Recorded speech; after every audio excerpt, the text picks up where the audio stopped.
My name is Daisy Howell. I'm 29 years old, and for most of my life, I've been what my family likes to call the strong one, which is their polite way of saying, we gave everything to your sister, and you survived anyway.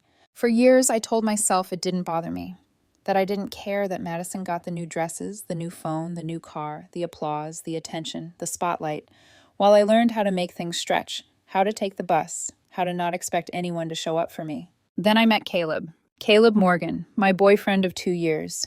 Soft-spoken, reliable, steady, in the way a warm porch light is steady.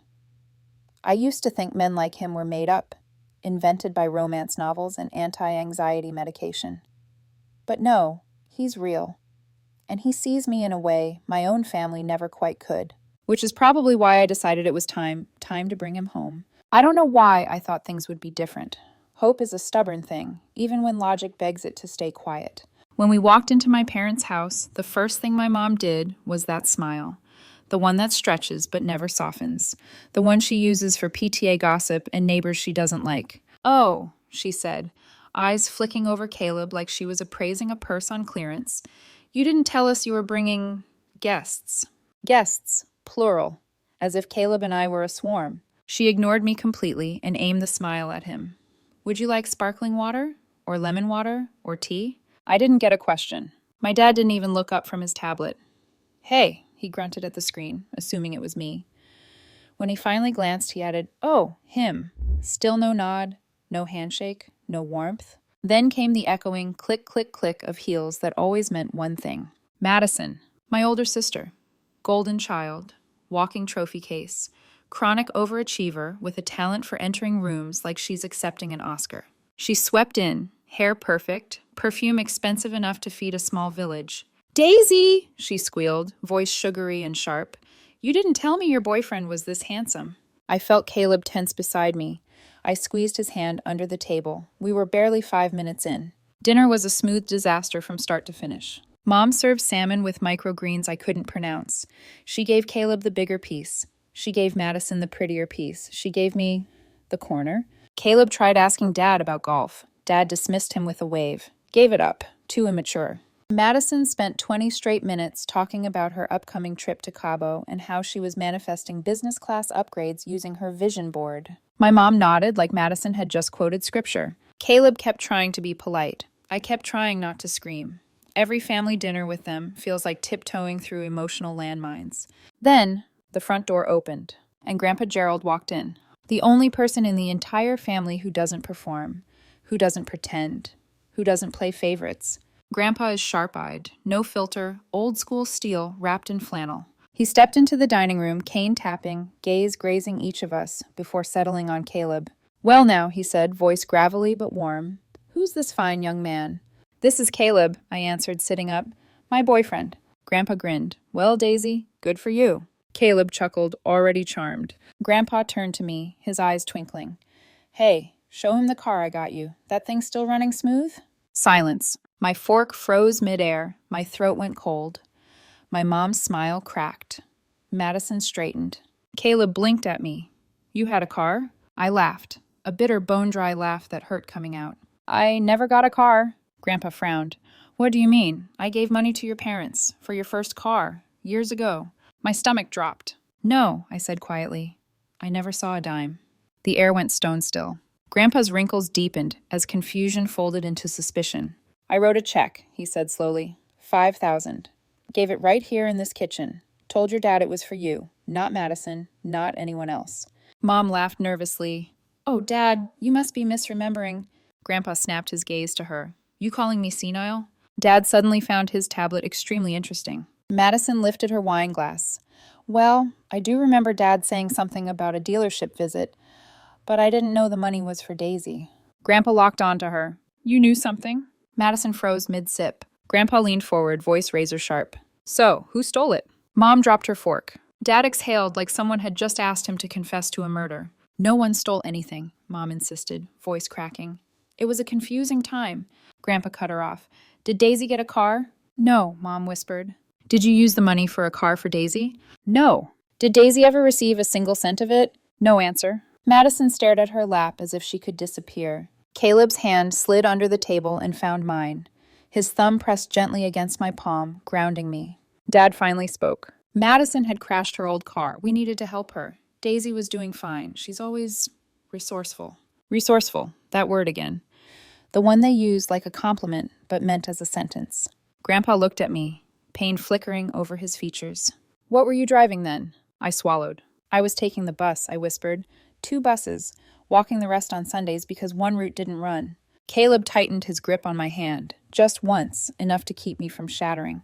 Grandpa leaned back in his chair and shook his head slowly. Well, he said, voice low and cold, isn't this a hell of a family dinner? The room collapsed into silence. After that, I barely remember anything. The shame, the anger, the humiliation, the way Mom pretended like this was all a harmless mix-up, the way Dad avoided looking at me, the way Madison acted annoyed that the spotlight had shifted. Caleb and I left minutes later. The night air was sharp when we stepped outside. We sat in the car, doors closed, engine off, the world muted around us. Caleb's voice was soft. You okay? I shook my head. No lies left in me. I didn't want him to find out like that, I whispered. I didn't want anyone to know. Caleb turned in his seat toward me. Daisy, he murmured, you deserve that car. You deserve better, all of it. Something in me cracked.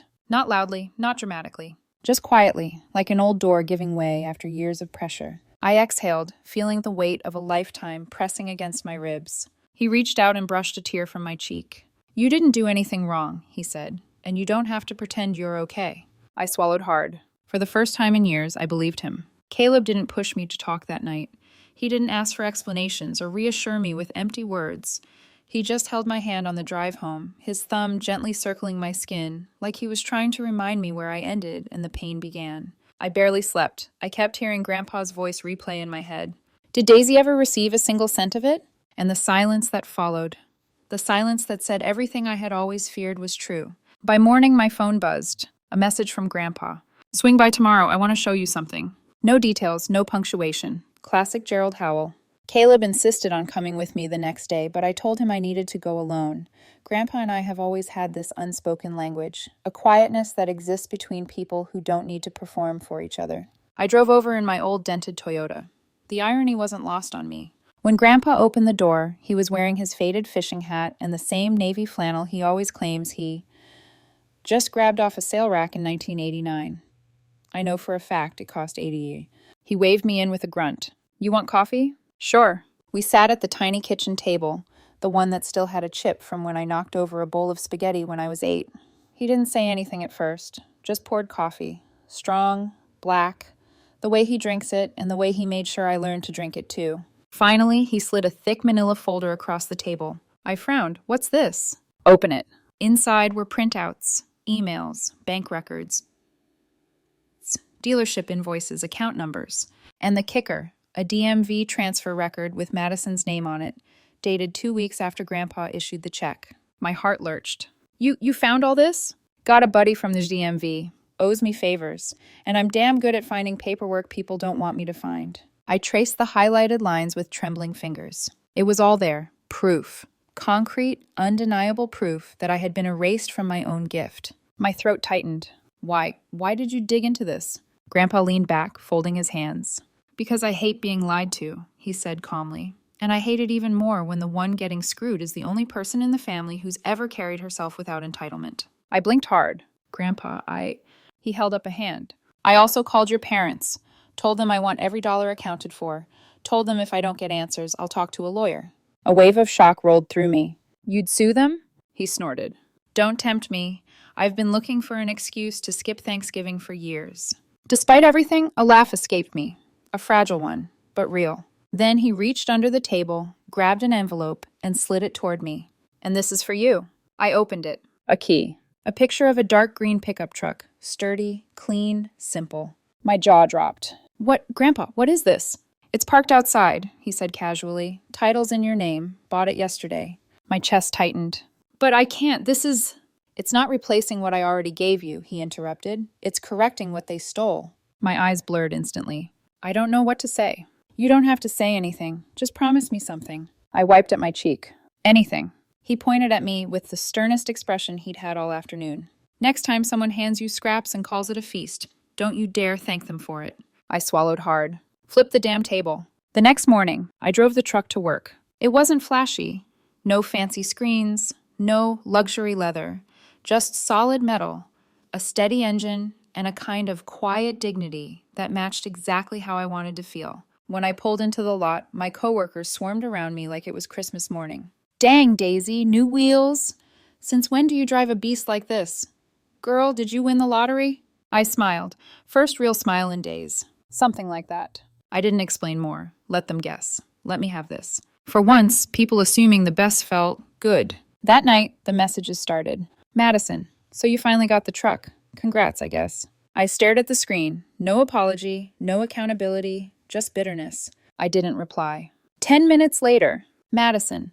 Kinda weird that Grandpa's buying you cars now. Didn't know we were doing the whole revenge sister act. Caleb read it over my shoulder and scoffed. Tell her you're not the revenge daughter. You're the correction. I laughed, but still didn't reply. Silence was stronger. Then came the call. Mom. No hello, no hesitation. This is getting out of hand, Daisy. Your sister is upset. Your father is embarrassed. Now Dad is threatening lawyers. Is all this really necessary? I closed my eyes. Of course it was suddenly my fault. She kept talking.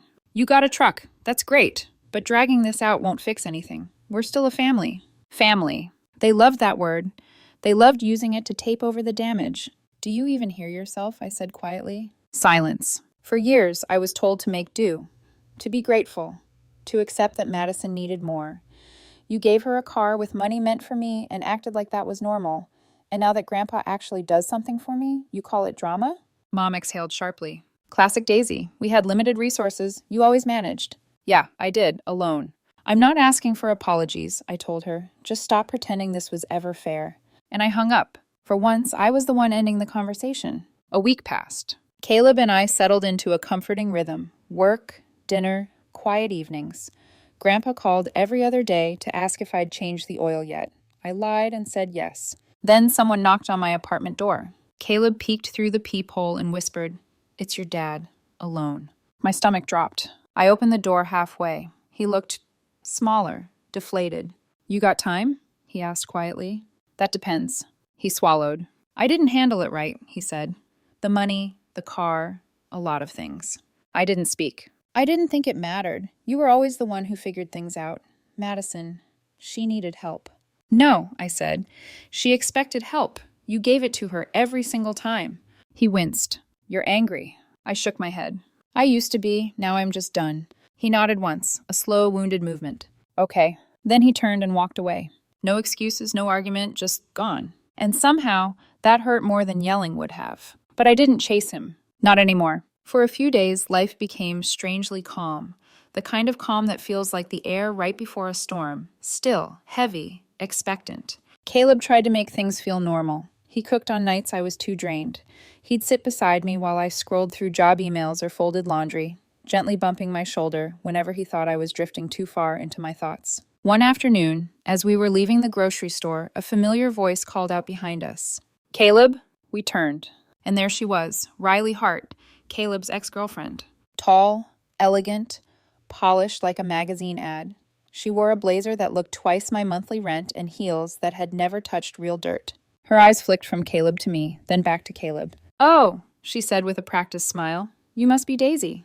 Her tone was pleasant, but her gaze felt like a spotlight, the kind that makes you aware of every insecurity in your bones. Caleb stepped closer to me, fingers brushing mine. Hey, Riley, we're just grabbing groceries. I see that. Her eyes lingered on the truck behind us. New ride? Gift, I replied simply. She nodded. Caleb always liked a good fixer-upper. I stiffened. Caleb noticed. Well, he said, his hand sliding fully into mine now, Daisy's the one with the good taste in cars. Her smile thinned. A few more polite words, then she walked off, her heels clicking like tiny gunshots. I didn't say anything. I didn't need to. Caleb squeezed my hand. Don't compare yourself to her, he murmured. I let out a breath I didn't know I was holding. I'm not, I said, but the tension in my chest told me I was lying, to both of us. A few nights later, my phone buzzed. Caleb and I were eating takeout in the living room when the screen lit up with a name that made my shoulders tighten. Dad. Caleb paused the show we were watching. You gonna answer? I hesitated, then nodded. I stepped into the hallway and pressed the phone to my ear. His voice was low, almost tired. Daisy, I want to talk. You already did, I replied. I mean, I want to fix things. I didn't respond. He sighed. It wasn't supposed to happen like that. The money, the car, a lot of things got messy. Messy? I repeated. Dad, I was taking the bus to 2 jobs while Madison cruised around in a car paid for by a gift meant for me. He didn't deny it. He didn't try to explain it away this time. I'm sorry, he said finally. But it wasn't the kind of sorry that heals. It was the kind that barely scratches the surface. I appreciate you saying that, I replied carefully, but it doesn't change the pattern. Silence stretched. Are you coming to Grandma's birthday? He asked. I RSVP'd weeks ago, I said. I'm still going. I hung up before the forced politeness could curdle into an argument. Madison's meltdown. 2 days later, Madison texted, Madison, did you seriously talk Grandpa into freezing my grad school fund? I stared at it. I hadn't talked Grandpa into anything. He did that all on his own. Madison, you're ruining everything, Daisy. Everything. I didn't reply. 5 minutes later, Madison, well, congrats. You got what you wanted. I hope you're happy. Caleb glanced over my shoulder. Tell her yes, he whispered. No hesitation. I laughed, but again didn't respond. Until now, Madison had only been angry. But this was something else. Fear. Desperation. The realization that Grandpa's patience wasn't infinite. It wasn't about the money. It was about losing control. Something unexpected happened next. A text from an unknown number. Unknown. Hey, you probably don't remember me. I'm Nate, Aunt Carol's son. I heard about the car thing and the fund. Just wanted to say, you're not the only one they did this to. Glad you finally called it out. I blinked. Nate. I hadn't seen him in years. Not since those big, chaotic reunions where we'd all pack into Grandma's backyard like mismatched furniture. I typed back, me. Thanks. I didn't know anyone else dealt with this. Nate. Trust me, you're not alone. You're just the first one who didn't let it slide. My chest tightened. For years, I thought I was the odd one out, the forgotten one, the one who didn't fit the mold. But now it seemed like the mold was the problem. The next day, another message popped up, this time from Aunt Carol. Aunt Carol, Daisy, I heard what happened with Grandpa. I'm sorry if you ever felt excluded. We should have paid more attention. You weren't quiet because you didn't matter. You were quiet because no one listened. I stared at those words until they blurred. Caleb leaned over. They're falling like dominoes, he said softly. I didn't smile, not fully, but something in me loosened. Like a knot I'd been carrying since childhood had finally begun to uncoil. Grandma's birthday. We arrived late on purpose. Caleb wore a dark blue button-down I loved. I wore a forest green dress that made me feel put together instead of invisible. As we stepped in, all conversations seemed to tilt in our direction. Madison stood by the wine table, whispering aggressively to a cousin who looked like she desperately wanted to escape. Mom and Dad hovered near Aunt Carol, pretending they didn't see us. Grandma's face lit up. There's my Daisy, she said, opening her arms wide. Caleb nudged me gently. Go get your hugs, birthday girl's favorite. I walked over, letting Grandma wrap me in her soft floral perfume and warm embrace. For a moment, everything felt simple, but simplicity never lasts long in my family. I went to the kitchen to grab Caleb a drink, and that's when Madison cornered me. She didn't even bother with a greeting. So you're the hero now? She hissed, arms crossed. I blinked. Excuse me? You humiliated our parents, young Michelle, she snapped. You got Grandpa to freeze my tuition, and now you're just walking around like you're some golden savior. I held up Caleb's soda bottle. I'm just here to get a drink. Madison stepped closer. You think this is going to last? Grandpa's old. When he's gone, who do you think Mom and Dad will leave everything to? Ah, there it was. Not guilt, not anger. Fear. I looked her dead in the eyes. I don't care, I said. I'm not here for their money. I never was. She scoffed. Yeah, right. You're such a martyr. I smiled, a small, unbothered smile. No, I'm just done pretending you're the only one who matters. I turned around and nearly collided with Grandpa.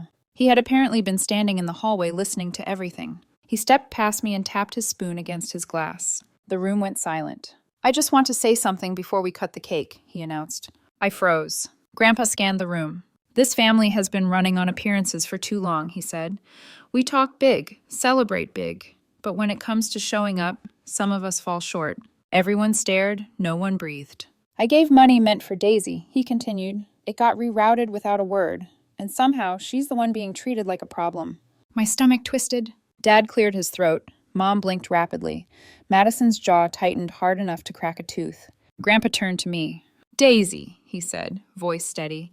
Thank you for showing me who actually shows up when it counts. I didn't smile, didn't cry, didn't shrink. I just nodded once. For the first time in my life, I didn't need the validation, because I already had it. In the weeks after Grandma's birthday, the chaos slowly faded into a strange, weightless quiet. The kind of quiet you don't entirely trust at first. Like the silence that comes after a slammed door when you wait to see if someone storms back in. But no one stormed in. For the first time in my life, I felt something I wasn't used to. Peace. Real, steady, uncomplicated peace. Caleb and I fell into a simple rhythm. Cooking dinner together, walking the dog, arguing good-naturedly about which shows to binge. Him stealing my fries, even though he swears he doesn't like fries. Grandpa came over almost every weekend. Sometimes he helped Caleb install shelves in the garage. Sometimes we all just sat outside drinking lemonade and talking about nothing. He didn't bring up my parents or Madison unless I did. He let me heal at my own pace, like someone tending a wound carefully instead of ripping the bandage off. I should have known the quiet wouldn't last. It arrived in my mailbox 3 weeks later. A card, light blue, embossed, too formal for a casual message. Caleb eyed it like it was radioactive. "Should I get gloves?" he asked. I snorted. "Only if it starts smoking." Inside the envelope was a card. "Thinking of you," in the same cursive font they use for funerals and breakups. I opened it. Inside, Mom's handwriting. "Daisy, we hope you're doing okay. Your father and I would like to talk. Maybe we can reset things. Also, Madison's graduation is coming up. Maybe we could all meet and figure things out as a family. Love, Mom." Caleb read it and made a face like he'd bitten a lemon. "So they want you to fix what they broke, so they can go back to pretending it never happened?" "Pretty much." He shook his head.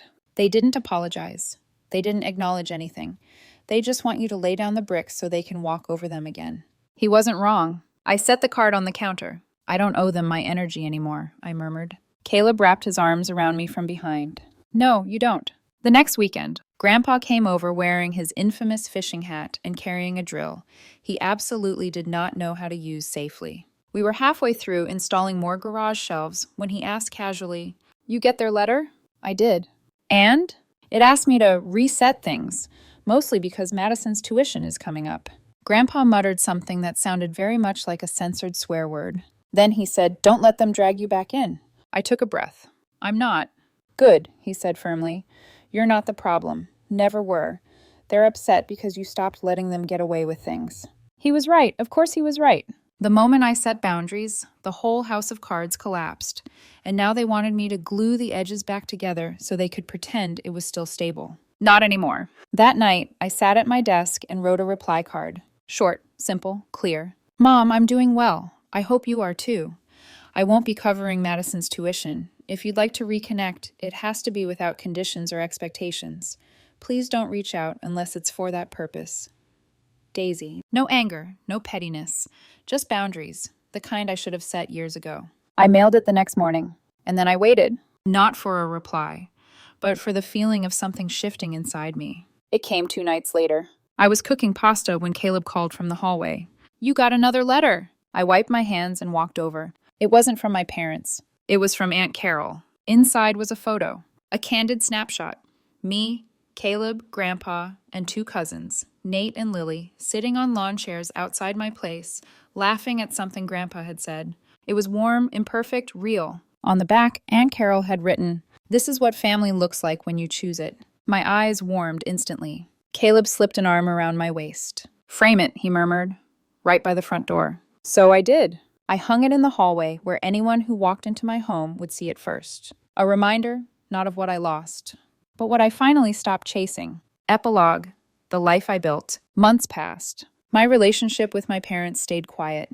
Not cold, just distant. Like 2 continents drifting apart naturally after years of forced closeness.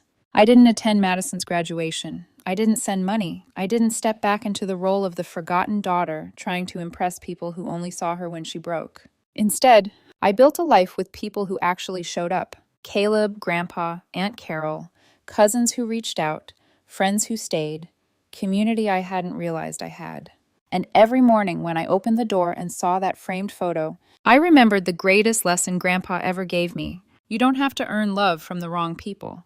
You just have to stop giving them the power to define your worth. The truck in my driveway still isn't flashy. It isn't fancy.